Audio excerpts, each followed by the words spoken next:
At Gettysburg in 1863, 51,000 men were killed or injured in 3 days of battle. To honor the dead, Abraham Lincoln gave the Gettysburg Address, the most important speech in American history.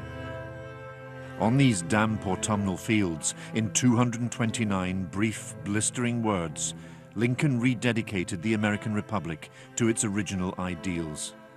77 years ago, our fathers brought forth on this continent a new nation, conceived in liberty and dedicated to the proposition that all men are created equal.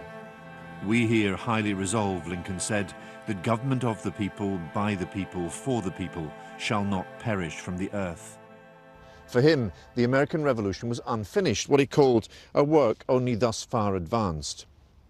Well, 150 years on, it's still unfinished. Americans are still arguing about how to live the ideals that their republic is founded on, still bitterly divided about precisely what government of the people, by the people, for the people should mean in practice. Gettysburg and John F. Kennedy are connected. Both presidents sought to use the power of federal government to force change on conservative states, both trying to force America to live up to its founding ideals as they saw them. Both made fierce enemies as a result. What the war was doing was preserving this unique system of democracy, of Republican rule, you see. It's testing whether this can survive.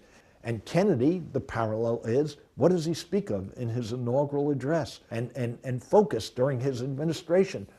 It's the struggle for freedom, for liberty, to preserve the democracy that we have here and around the globe. But Black America was excluded from the Gettysburg Promise. The post-slavery South upheld racial segregation for a century. That century separates Lincoln from John F. Kennedy. And when Kennedy began to challenge white supremacy, the white South revolted.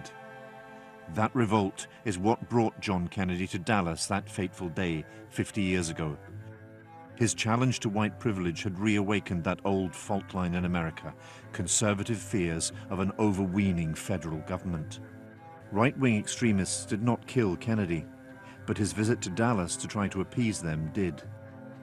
What was the nature of the anti-Kennedy sentiment down here in the South? You know, I think it's better to understand it less as anti-Kennedy sentiment than anti-Washington sentiment, anti-federal government sentiment. The two driving elements of American political history, going all the way back to the Revolution, are how are we going to deal with race and what role government should play in telling individuals how to live their lives. This was the exact cause of the Civil War. It's the same argument that animates civil rights throughout the 60s, and actually it's really one of the tensions I think that drives American politics today. Aren't you glad that we live in a state like Texas instead of like New York or California? At this Republican Party hustings, the outrageous growth of federal power under President Obama is a constant theme. This is the latest manifestation of the long American argument. As the pendulum swings to a more statist point of view, where the government is in control, then we're approaching a time of tyranny. The rest of the world sees this as the most securely entrenched democracy in history. And yet you use the word tyranny. Is it really that bad? I see what our government is doing in the redistribution of wealth that it is exercising as only perhaps semantically different than if I were to put a revolver at your head and tell you to give me your wallet. There's an unbroken line of continuity that runs from Gettysburg to Dallas and on into our own age.